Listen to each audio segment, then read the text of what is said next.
parenting a child with a history of sexual trauma, children and teens who are in foster care and those who most often have experienced different types of trauma, including sexual trauma. There may be situations where it may not have been disclosed beforehand. So when a child is placed in your home, you may be finding out information for the first time, and sometimes it's due to the child who's experienced sexual trauma. The reason that they may not disclose it could be because of their own feelings of feeling shame and feeling guilty about it happening to them. So with time, you may find that the child may disclose some sexual trauma, their past sexual trauma. So what might be some of the things that you are thinking about that you may be concerned about working with a young person who has experienced sexual trauma? One of the things I would be concerned about is them misunderstanding concern or touch in the as a sexual touch. That would be my fear. Or, you know, and then they would that could escalate into something, you know what I mean? Especially if the child really doesn't want to be with you in your house, or they want to way out. Absolutely. So sometimes that fear of like, are they going to make a false allegation against me? Right. Is this touch, if I hug them, is that going to be acceptable or unacceptable? Anything else you guys may be thinking about? I would also be concerned that they may become sexually active too early, because they think that's some way of getting attention from men or something like that, you know. And then a teenager, her body's changing, all those hormones kicking in. Yeah, I would be also concerned she might be taken advantage of. And sometimes it's also really uncomfortable to have some of the hard conversations around sexual trauma. And if a young person, if you're the first person they disclose it to, managing that can get really uncomfortable and dicey, where you're like, I don't know if what I'm saying or doing is the right thing. Right. And so it's a good place to just start with being able to talk out some of the concerns and share them and work through them, because those are those kind of situations where there is no perfect parent handbook on how to address some of those touchier situations. And we kind of just figure it out as we go, and give yourself some grace as well, knowing that you might have some mistakes along the way. There's going to be some learning curves with this. But again, the transparency and communication is key with your young person and with the treatment team also. When you have these concerns or they come up and you're not sure, am I doing the right thing right now? Or is this going to be misinterpreted in some way? Now, I feel sometimes we got to monitor who they hang out with. It's like sometimes we had two younger boys, their ex, somebody that worked with them used to bring over these really expensive gifts, and really, we were like wondering why they so close to this guy. And come to find out, one day we were searching their room and we found inappropriate letters. So sometimes, you know, like sometimes them being friends with grown-ups, they got a lot of pedophiles out there, and they feed them with gifts and, you know, shower them with all this, you know, stuff. And the kids are like, man, I'll do anything for a little, you know, pair of Jordans. And so we got to watch what they're receiving and where it's coming from and stuff like that, I think. Yeah, really good. I think two concerns I would have would be, like you were talking about, Sam, they're, because of what they've experienced, they may fall into the traps of being sex trafficked. So definitely being able to see the signs and making sure that that's not happening. And the second thing I think I would be concerned about is, if you have friends or family members visiting and they're overly sexualized and they're exhibiting certain things around them, and just making sure that you keep them safe as well as keep your family members and friends safe, away from, misinterpret actions and allegations and things like that. Yeah, and it's really having those open communications and talks about boundaries and appropriate boundaries and what's appropriate, what's not appropriate. Like you just met, a male cousin, you don't go right away and sit on their lap. So like talking about those kind of things as well. Mhm. The characteristics, like Nelly had mentioned, is being aware and being aware, like talking about sex is difficult, and having that conversation with the youth. So being self-aware and being able to self-reflect and how you would respond to situations, especially when we may feel a certain way. How do we keep ourselves in check so that way we can help the youth? Having empathy and having and compassion and having attunement, being able to stay calm in order to help that youth.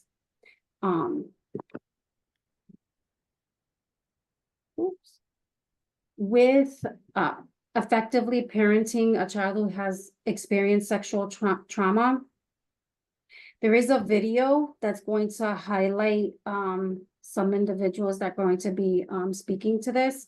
But it's parent and professionals who have built their understanding and skills in ways that have allowed them to successfully work with and parent children who have a history of sexual trauma. Sorry.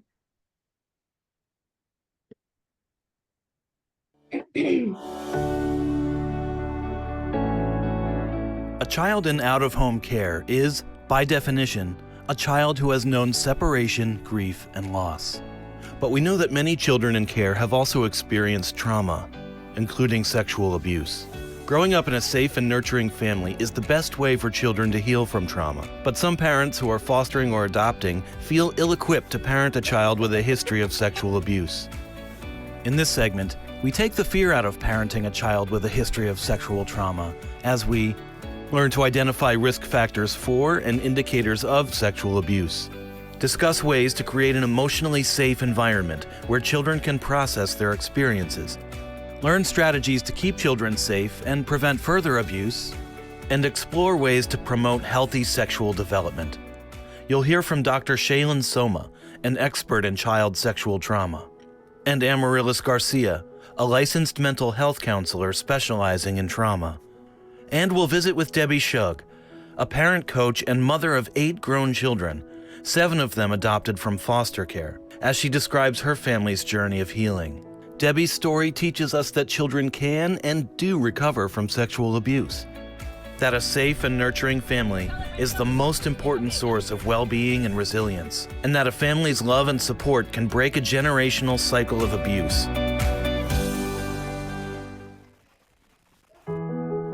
Child sexual abuse. Even the words are hard to hear. When folks come wanting to adopt or wanting to do foster care, that's the one area they shy away from. Like, if they have some physical abuse, or if there's neglect, or if there was drug exposure, that's okay, but we don't want any sexual abuse. And when we dig a little deeper, it turns out that typically it's because folks are scared. I really want the message to get out there that this isn't as scary as it sounds. It's very doable to parent kids and help them heal and help them thrive, despite a really difficult history. In order to recognize signs of possible sexual abuse, it's helpful to know the markers of typical sexual development. Like every other aspect of development, sexual development varies from child to child. But whatever the age or stage, healthy sexual development is typically characterized by exploration, curiosity about the human body, curiosity about sex, and ever-evolving feelings, discoveries, attractions, and behaviors. We know from research that certain factors can increase a child's vulnerability to sexual abuse or exploitation. Child sexual abuse is any interaction between a child and an adult, or between a child and another child, in which the child is used for the sexual stimulation of the perpetrator or an observer. Sexual abuse can include both touching behaviors and non-touching behaviors such as voyeurism, exhibitionism, or exposing a child to pornography. When there's neglect, when there's parental substance abuse or parental mental illness, chaotic households, transient living, people living with other family members or friends, sometimes just the setting that that child comes from puts them at an increased risk for exposure to somebody that may perpetrate. Parents who are fostering or adopting may not know a child's abuse history upon entering care. In the absence of concrete information, vigilant caregivers can watch for signs of possible sexual abuse.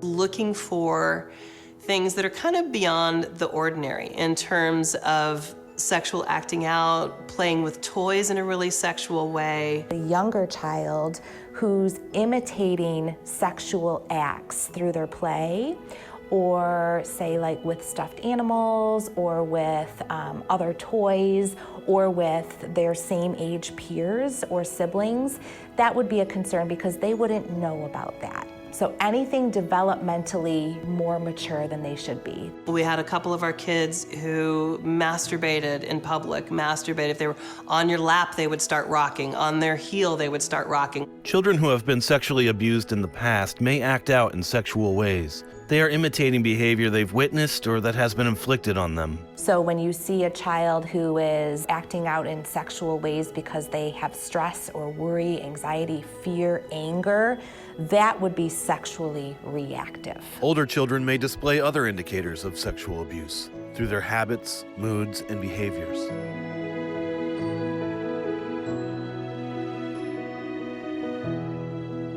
For a lot of parents, the first signs of kind of sexualized behavior terrifies them. It's really scary. What does this mean? Can I hold them? Can I be with them? What if they make allegations against me? What if this is misinterpreted? I'm not sure what to do with them. The most important thing for us to do is to be curious about those things that you're seeing or hearing. You know, tell me more about why you're asking that, or where did you learn how to do that? So you don't want to act with alarm or panic, but you do want to be curious. And if at that point the child begins to give you more information that may indicate that sexual abuse has been occurring or had occurred in the past, you definitely want to listen with 100% attention. So in order to establish emotional safety, stop, listen, create a space for that child to be open. Really, the most important thing is just to be present and to be calm, to be regulated yourself, and to believe the child. Validate the feeling, validate the thoughts, even if they may not be full and correct. You don't have to ask lots of other questions. In fact, you shouldn't go digging, asking for lots more detail. You should let a social worker or a therapist know, but you want to just be there for the child. But for any number of reasons, children may not tell you that they've been sexually abused, at least not right away. The biggest concern for younger children is that they're going to be in trouble, that it happened. The biggest concern for older children is that they are going to have a lot of shame and guilt around the fact that either they let it happen or it's happened a couple times before they've told you. Or I kind of liked the way it felt.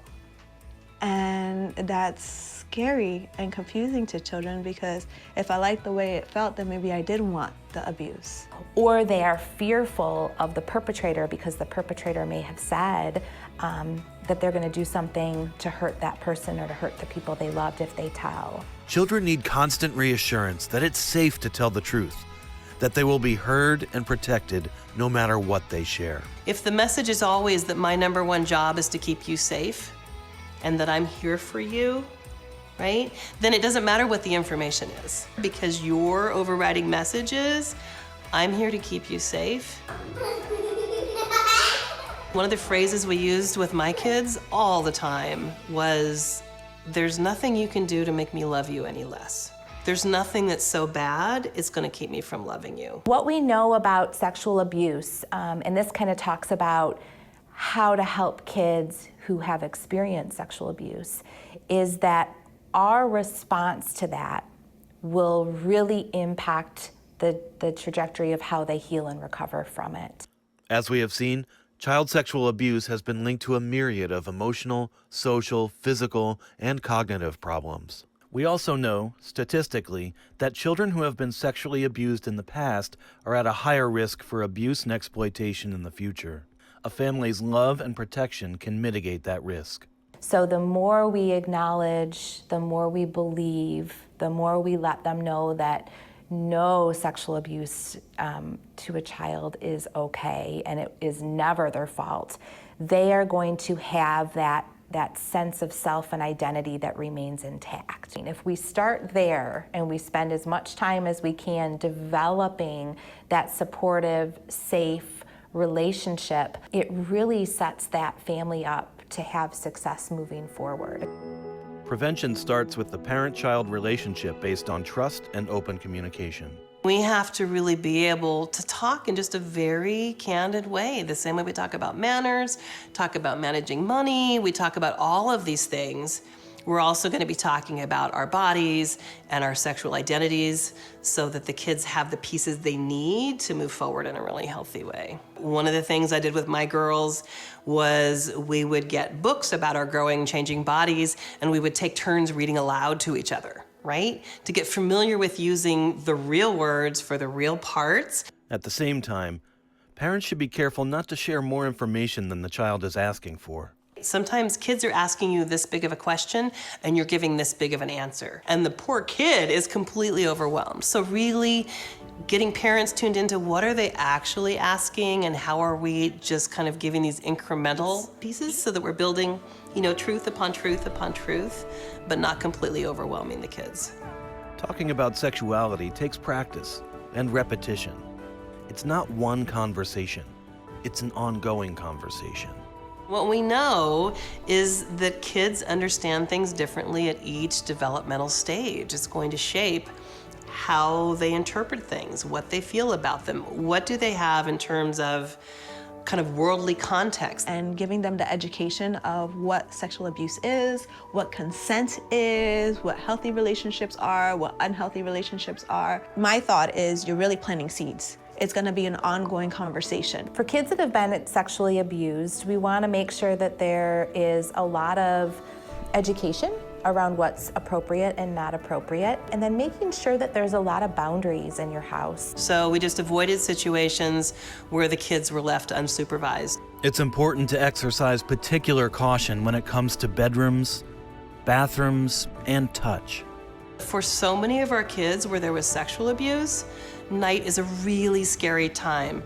Bedrooms are scary. One of our daughters would get ready for bed, and we had, our bedtime routine was so calming, right? We had cozy time and bath time and story time, and we would go through 2 hours of this and get her into bed, and then she would lie there like this. Her fists were tight, her eyes wide open, her jaws clenched, and she would lie in bed after 2 hours of calming routine, because that's when the men would come and she knew they were coming. It took a long time to teach her, you are safe here, you are safe with us. We need to be explicit with kids. We need to tell them this is not going to happen in our home. It's the parent's responsibility to ensure physical and emotional safety. It may be that if you are seeing that a child who has experienced sexual abuse is acting out sexually, that you may need to kind of keep an eye on where they're sleeping or who is in the room with them or what happens, let's say, if they suddenly wake up in the night, and be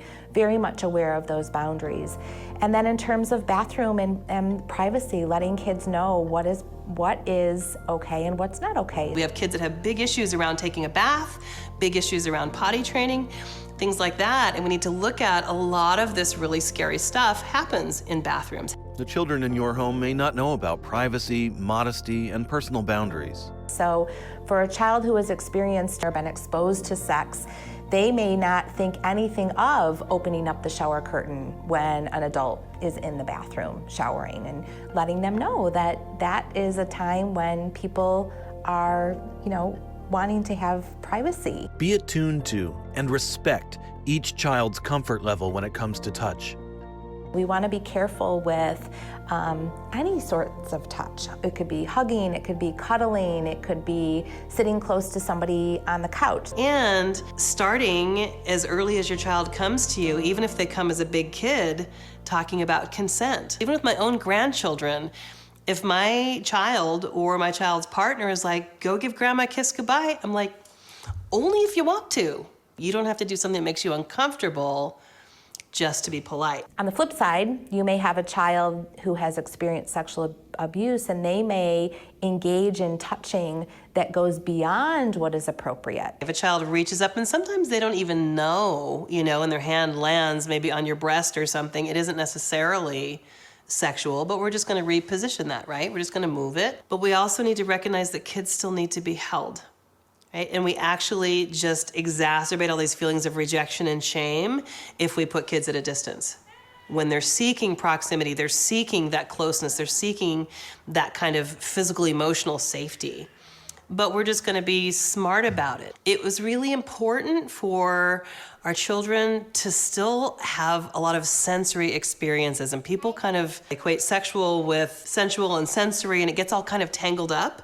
It gets tangled up for the adults too, not just the kids. It's important for kids to be touched, for kids to be held, for them to be part of all of us piling in to watch a movie together. So what we do with our kids was everybody got to pick their own sleeping bag, little slumber bag with different characters on it from cartoons or what have you, or different animals. And then we would line up and we'd all be on the living room floor watching a movie, and everybody was in their own special sleeping bag, right? So super cool, super cozy. You've got the body heat from everyone else, so you're part of that warmth of the family all being cozy together. But we never had two kids under a blanket together. We just didn't. Everybody had lots of special blankets and special sleeping bags so that they were together, but still safe.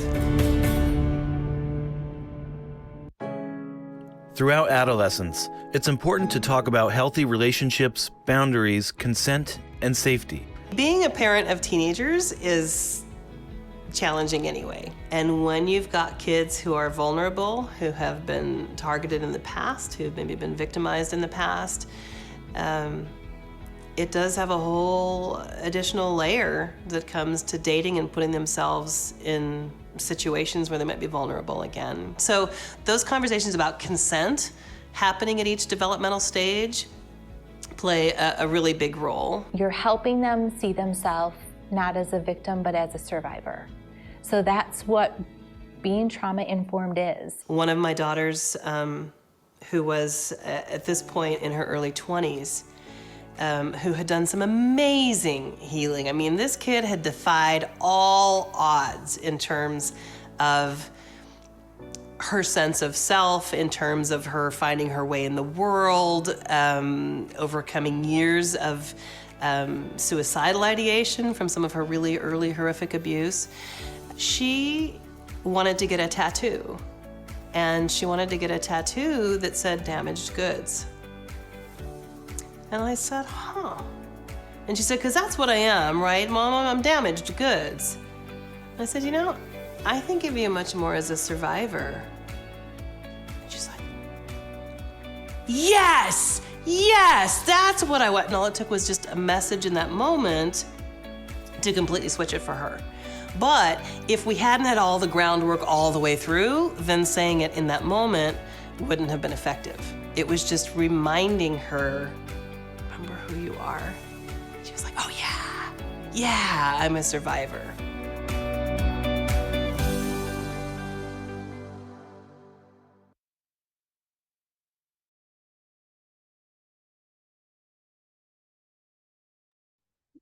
Thoughts on that video? Because a lot of it was stuff that we were discussing in the previous slideshows about how we were going to feel, how we were going to talk to the kids, and even around that, when we talked about a child who may not want to bathe, and that sometimes that sexual trauma can happen in the bathroom. So any thoughts or comments?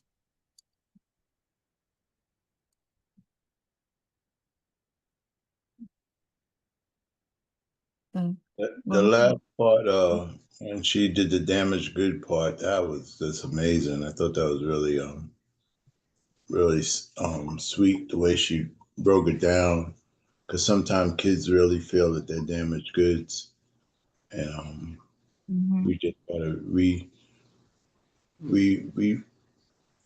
like make their thoughts different. You know what I'm saying? Like rewire it all. yeah, give them different energy. Let them realize that they're not damaged goods, but they are survivors.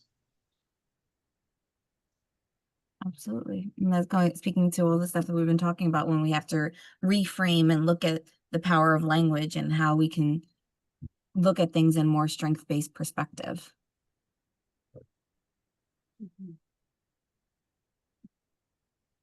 Michelle, you want to do the definition?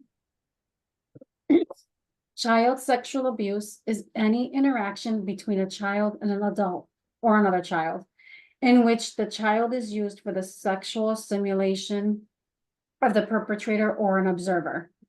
Sexual abuse can include both touching and non-touching behaviors. Non-touching behaviors can include voyeurism, trying to look at a child's naked body, exhibitionism, or exposing the child to pornography.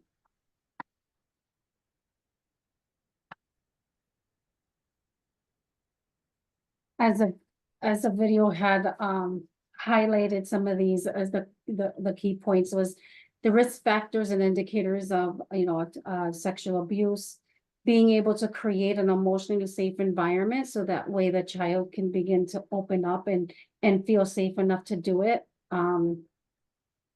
Strategies to prevent further abuse, having those tough conversations, right? And letting them know and strategizing with them so that way it doesn't happen again, and promoting healthy sexual development. We want to empower the youth so that way they can not put themselves in situations in harm's way that could potentially eventually putting themselves in similar situations, and that abuse could potentially continue. Risk factors and indicators of sexual abuse. And it can be situations that they experienced neglect. Their parental substance abuse, where the adult was impaired and situations occur and they put the child or the youth in harm's way. The parent's own mental illness, especially if it's not addressed. Chaotic households, inconsistent living arrangements, unrelated household members with caregiving responsibility. So when families have multiple people coming in and out of the home, the youth, they don't know if what their intentions are. And sometimes these individuals could be introduced like, oh, this is mom, or this is dad, or this is uncle, or this is, giving them relative labels where the youth doesn't have any connection with them. But it helps, it creates a situation where the child starts to feel like, oh, it's it's a family member, it's okay, when in actuality, none of it is okay. The sexual abuse, the physical abuse, the exposure that, the things that they're being exposed to, whether or not that individual is a family member is besides the point, but the child can't see that and can't identify that.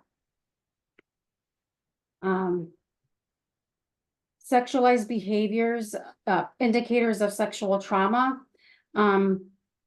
Sexualized behaviors and play, you know, some of the things that the youth or that child is doing. Imitating sex acts with toys, you know, with peers and with siblings.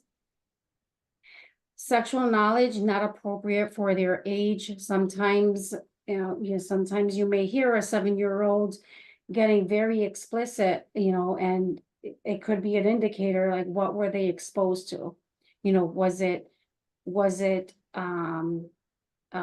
things that they were seeing on TV? Was it situations where they entered a room and they're seeing the sexual act happening in front of them? The excessive masturbation, sexually reactive behavior, overly physically affectionate and lacking physical boundaries. Nightmares or night terrors are also common, like it was mentioned in the video, and regressive behavior, particularly in the area of toileting. Indicators of sexual trauma in older youth. Unhealthy eating patterns or unusual weight gain or weight loss. Sometimes they exhibit having anxiety or depression. Changes in their self-care or paying less attention to hygiene. Self-harming behaviors or suicidal thoughts. Relying on alcohol or drug use, and sometimes it's meant to kind of escape and avoid those thoughts that keep running through their mind. Running away, sexually transmitted illnesses or pregnancy, high risk sexual behavior, and tendency to be involved in unhealthy relationships that involved physical, sexual, or emotional abuse. The risks of re-victimizing and trafficking, which can include children that are in the welfare system. Again, the history of abuse, being LGBTQ youth, substance abuse, mental health issues, and poverty and hopelessness. Especially if they run away from home. They put themselves in situations where are they going to sleep? How are they going to get money for the things that they need? And so they find themselves in situations where they put themselves in harm's way. And in order to get money, it could be where the sex trafficking may come into play. And so individuals get to they manipulate the situation so that way that youth can be sex trafficked.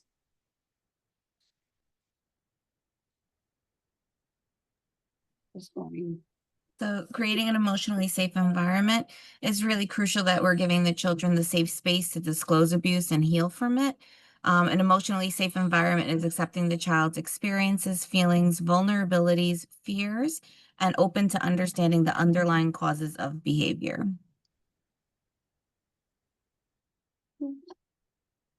Let's see. Can you do this, Michelle? Because my printer is making a lot of background noise right now. All of a sudden, it went on and off. Sorry, I'm having a Yeah, tech that's issue. fine. Responding to the child, if the child is showing signs of sexual abuse or discloses that they have been sexually abused, again, being mindful to your own responses,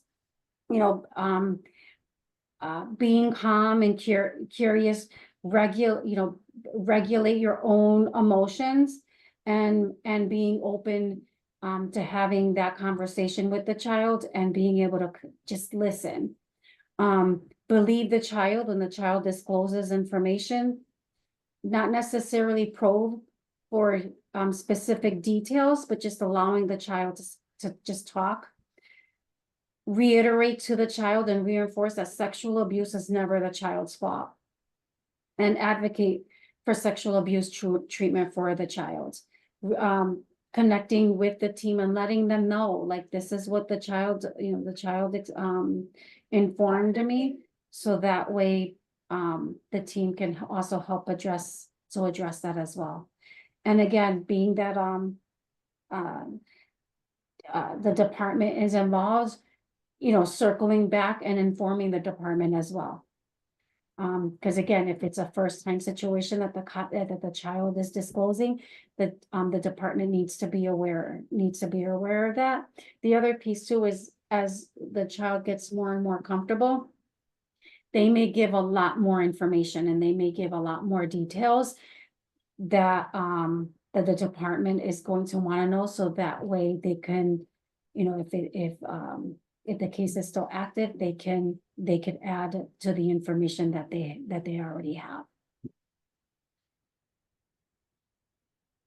Secrets and disclosures, again, for ourselves as well, is being mindful of the words that we use, because secrets to us may mean something different for that youth. When we say, when we tell a family member or something, keep it a secret, you're talking about a surprise birthday party.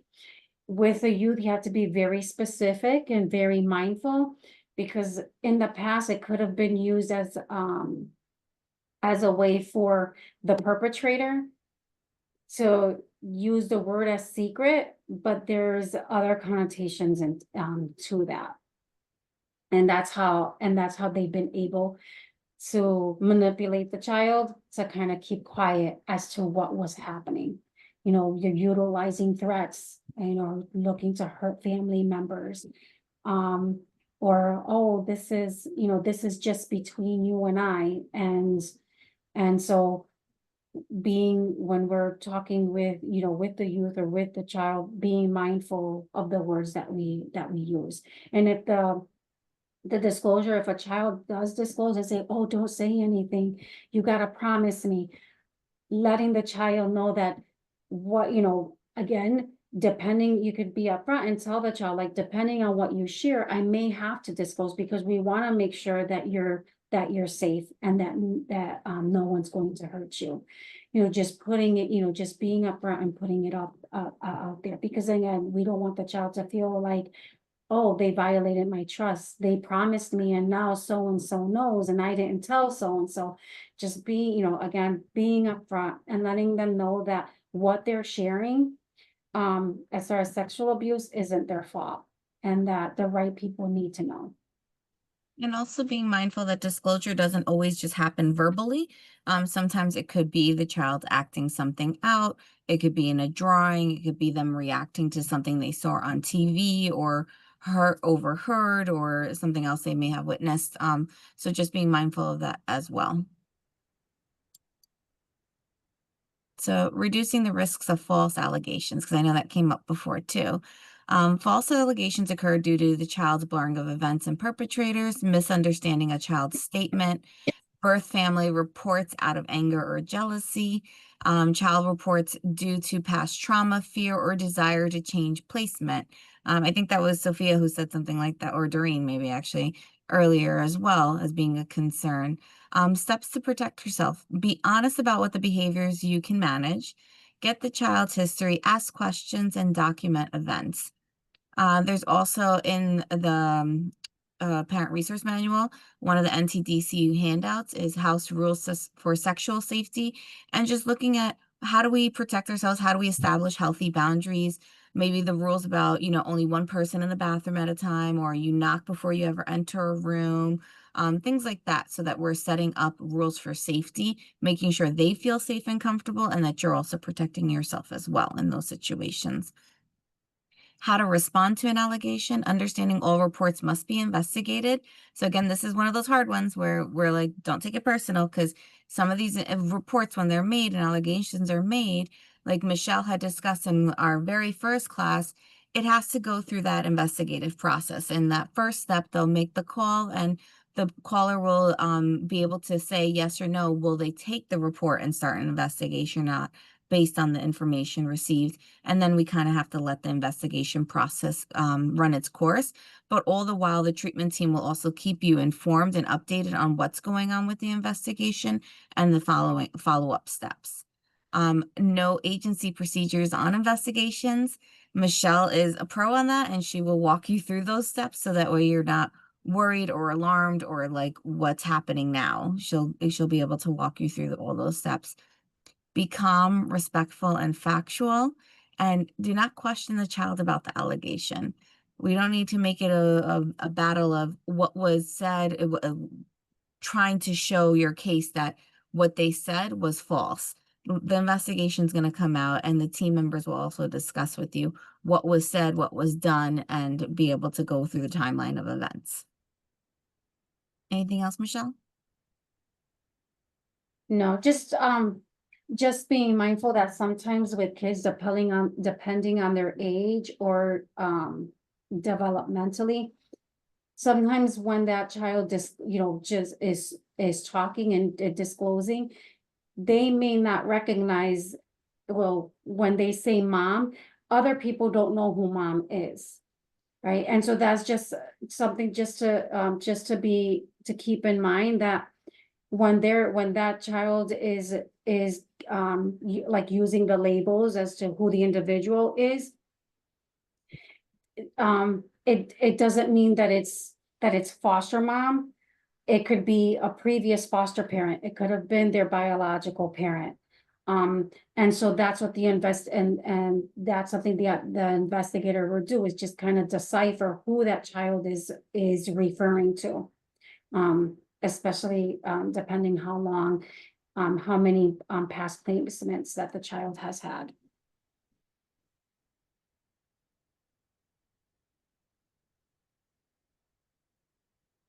Parenting children with sexual trauma history. Just creating family rules to ensure safety. Like Nellie was saying, what are the, creating those rules and creating those boundaries. Knock before you enter. And with some kids, it may be when you knock, wait for the person to say, come in. Because sometimes they'll just do the automatic walk, and it's like, whoa, wait a minute. Sometimes during the summertime, boys may walk around the house with no shirt on. When a child is placed in your home, depending on that child history, maybe it is, you know what? You may want to put at least what are the muscle t-shirts on, things like that. Just being mindful in regards to that. I don't know if anyone else has any any rules in your home that you would share, that that a child coming into your home may kind of shift how you implement it. Excuse me. Wow. I think you talked about the boys and the tank tops. I think for girls, it's always like, we got to cover up, no low cut, no booty shorts. We have to be appropriate, even if we're in the house. Right. Right. It's like, and that's the thing too, right? It's like, and explaining, like, there's a place for everything. Like, that's for the beach, right? But not in the house. Same thing for like school, right? Like, there's an expectation, like, no belly shirts, no cleavage showing. Pants are at the waist, things like that. Even something Not anymore.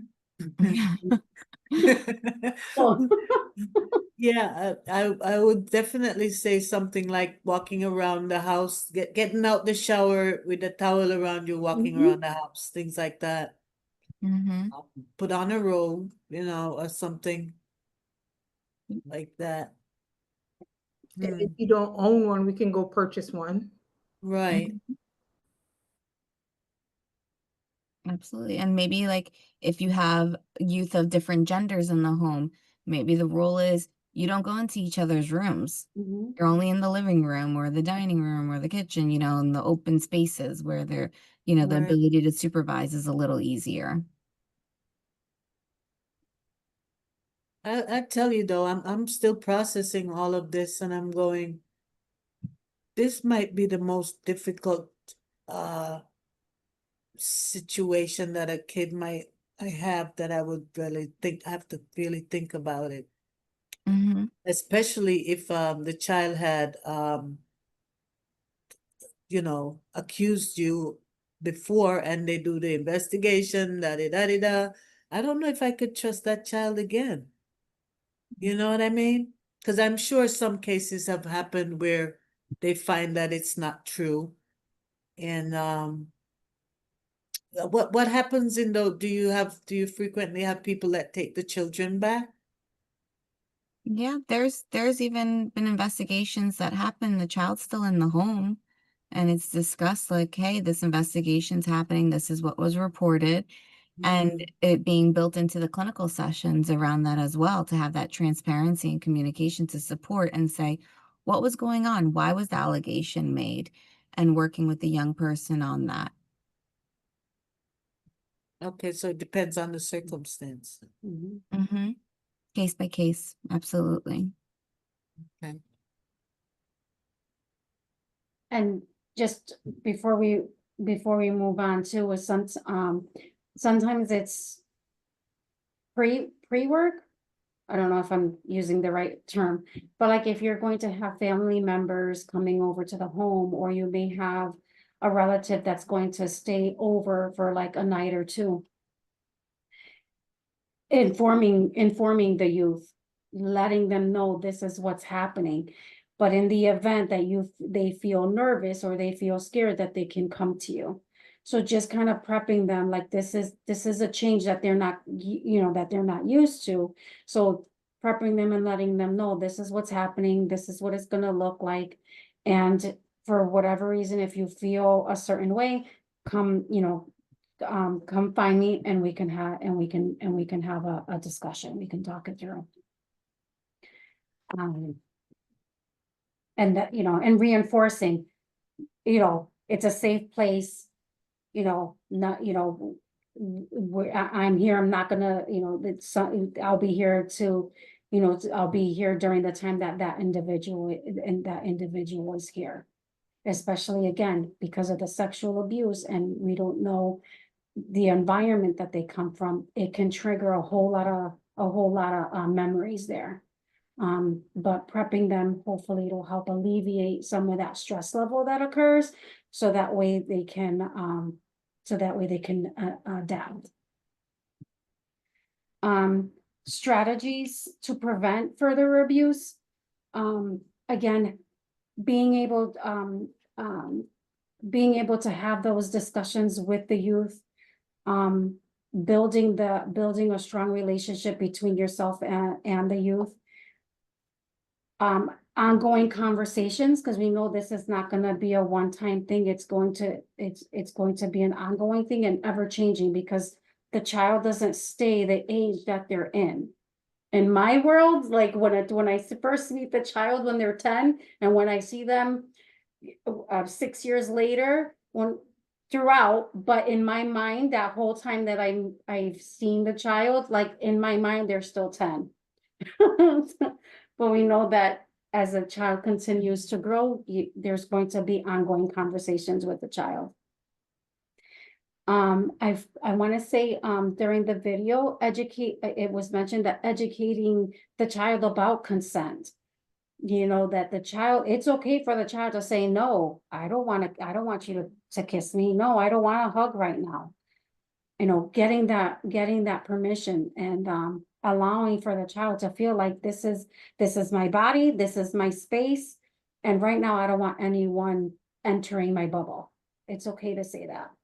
And being mindful of also how the generational impacts and cultural impacts of that, because when we start to teach our children that they can say no to the adults around them, that creates some discomfort sometimes in families, depending on the different cultures and different generations, where, like, you know, she explained they'll say to the grandchild, oh, give grandma a kiss goodbye or a hug goodbye. And she's like, no, no, only if they want to. But then you can see how that could play out for other families who are like, what? No, like have them come here and say goodbye to me, and being able to have those conversations with family members as well. Yeah. And they also talked in the video about the safe sensory experience. I love that example with the sleeping bags around how do we still get that physical touch that we all need, and that, you know, that cuddle time without it feeling unsafe. And having those sleeping bags is so awesome because you're creating the boundaries in the space physically and saying this is your own sleeping bag. No one's sharing covers. There's no touching. There's no nothing, but everyone's still all huddled together in a safe way. And the structural house rules that apply to everyone. That way you're not signaling anyone out. Right? What's what is it? What's good for one is good for all. Yeah. Yeah. There's a case study on Matthew, who's age 6. He was exposed to sexual material since he was an infant. Adults in his family regularly had sex in front of him or watched pornographic videos. Matthew was removed from his parents at the age of 5. One time, the parent who was fostering walked into the room and found Matthew totally naked and telling another child in the home who was about his age to touch his penis. When asked about this incident, Matthew did not seem to understand the concern and stated that he was showing her what he had seen in the video.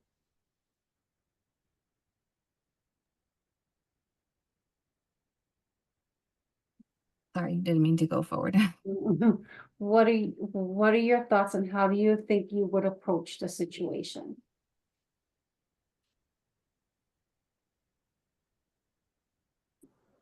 I think I would try to remain calm. I would have a conversation with Matthew about, you know, safe touch and how this was not appropriate, and about boundaries. And I'll also have a conversation with the other child as well, letting them know it's not okay to have someone touch you in your privates, or you touch someone else. And if anytime you feel uncomfortable, you know, don't hesitate to come and tell me if something is happening that you're not comfortable with. Yeah. I got a quick question. Are we then responsible to let the other child's parent know what happened? Does that become our responsibility as well? So that depends. It's really a case-by-case situation, because it could be that in some situations that other child is the foster parent's child. It could be that that other child was an adopted child, or maybe they are a foster child. And depending on what happened and the level of exposure, yes, we do have a responsibility to share that with other team members and with the department to say like, hey, this is what happened and what was taking place. But it does depend on what the actual case scenario is. And this is all hard stuff, because when you first encounter these kind of situations, it's shocking and it takes you aback, and you're just like, oh, I need to process this. And it's hard because our impulse right away is almost to get to that very heightened place of going, no, what's happening? Stop it. And that causes a little more of that shame that's being put into it, and a little more trauma too, also, because then this young child who doesn't know that what he's doing is wrong is just put on the defense, right? So we want to make sure that we're trying as best we can to stay calm, cool, and collected, and address it from a point of, hey, what were you doing? Why were you doing that? Like, that wasn't really appropriate. You may have seen that on a video, but those are videos you should have never seen. And so kids your age shouldn't be doing these things, and being able to talk to them in that frame of reference, but at their age level too. Mhm.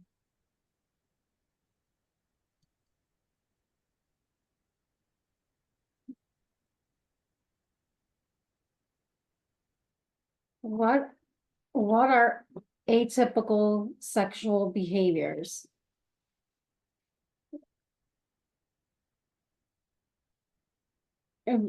involve children of different ages or sizes, is usually secretive, has an aggressive or forceful quality, and can include compulsive, self-stimulating behavior.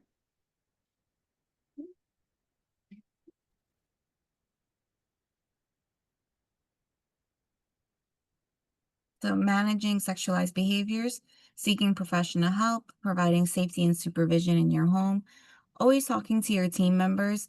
We're here to support you. So let us know. And Michelle, Mindy, myself, we've all gotten the calls and the texts of like, holy crap, something just happened. Like, I need to talk to someone about this. And being able to process that and work through it. We're here to support you and help guide you through these pieces, because they're going to be moments that are going to be shocking and brand new situations for you. So, you know, with our combined years of doing this work, there's very little that can shock us still. There's still some things that can happen, but we'll help walk you through those pieces. Some types of supervision, specific types of supervision, not leaving the child alone with other children, not sharing bathroom time with other children, not closing bedroom doors or not sharing bedrooms, not allowing children to stay up after the parents go to bed, so that we're supervising or making sure what they're doing at all times. No sleepovers without adult supervision during sleep time. Open conversations about personal space in your personal body. Again, reframing and talking about those boundaries and establishing boundaries, because if boundaries were never established in their home before, now is the time that we're going to start working on those things. There's some people that will use alarms on bedroom doors to ensure children are staying in their rooms at night. I've seen this more though with children that are on the spectrum or have high probability of trying to AWOL or run away, and they set off little alarms on the door so that they don't elope, because they like to wander.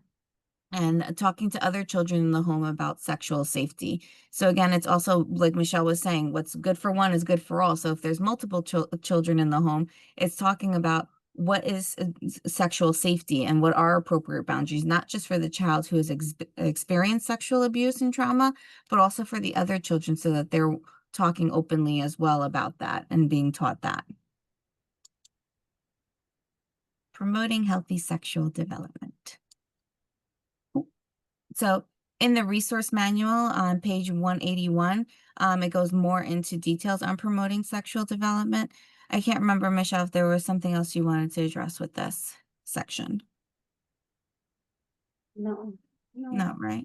Not that I What was that? What'd you say? No, not that I can recall. Okay. And it's just really, again, talking about healthy sexual development, that it's a normal part of growing up, and trying to give you some tips and pointers on how do we have those discussions, so that there's healthy discussions happening and age-appropriate discussions as well.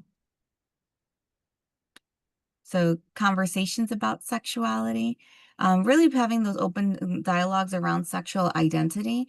And our kids today, especially in school, the sex education classes are really openly talking about sexual identity and making sure that kids feel it's very inclusive, and that they're able to talk about how they're feeling and not causing that shame and blame that maybe we grew up with or have seen in the past. So really being able to continue those conversations at home. I always love asking my kids, like, what are you learning about in your sex ed classes or healthy? I forget if they call it like, they don't call it sex ed anymore. It's like healthy development. It's usually tied in with phys ed as part of that curriculum in school.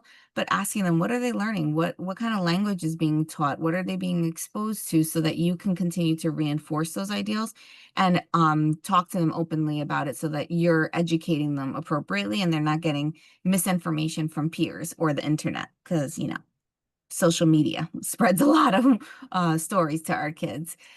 Really having open conversations about boundaries and consent, teaching what consent is and what it means, and empowering them to be able to have their voice and be able to say yes or no to what they are agreeing to. Talking about vulnerability to exploitation. And that was like what we talked about earlier. Our kiddos that have had sexual trauma history are more vulnerable to being exploited and getting involved in being sexually trafficked as well, just because of, I think it's more the inquisitiveness, the lack of boundaries, the thinking this is appropriate, and not knowing. And so we want to be able to talk to them about that and create more protective factors for them.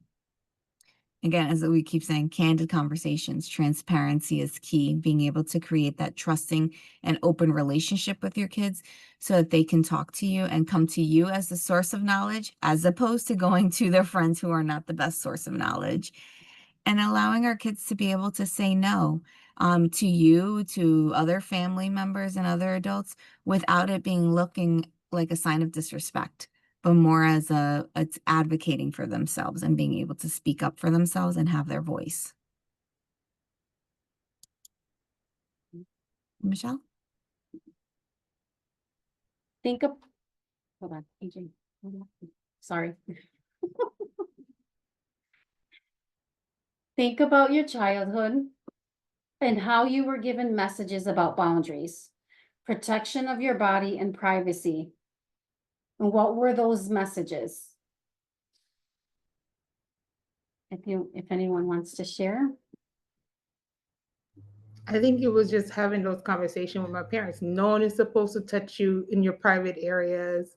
That's your personal space. And if anything happens, definitely let us know. We will believe you, no matter if someone said they're going to hurt us or hurt someone else, hurt one of your siblings. Come and tell us.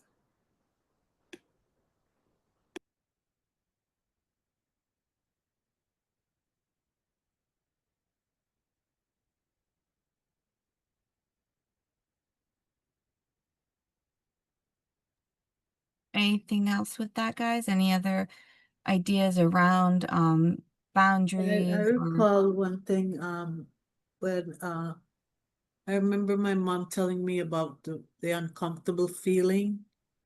And if you feel uncomfortable about the way someone touches you, tell them no and get away from them and let an adult know. But sometimes I remember, I remember about the adult part because it was actually an adult that I'm bringing out something now that I wasn't even planning to talk about, that sexually abused me, you know? So that's something that I remember. And I also remember my parents telling me, don't open the door for anyone. If we're not home, whether it be a family member, whoever, don't let anyone in the house if we're not home. Right. And so it's really important. Thank you, Doreen, for being so vulnerable to share that with us as well. It's really important for us to be able to share work on our own experiences and take the good parts, like what was really helpful and what helped us growing up, and change and develop the bad parts, the parts that weren't so great, the parts that we were like, man, if we had the chance, we would do it a little differently. Because that's all what parenting is, right? We are always trying to develop ourselves and our skills to be better for our kids and for the next generation.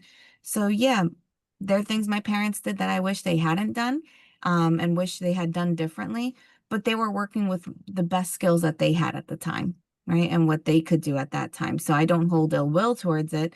It was what they could do at the time. But now I know for my own children, this is what I want to do and how I want to move forward. And so that's what we ask you guys to do as well, is make sure that you're taking those good pieces and those parts that really worked well for you in your own foundation and growing up, and now work on developing and changing the things that you wish could have been changed or could have been differently, or things you've learned in your own worldview as an adult that you're like, man, that would actually really help and work well for a child.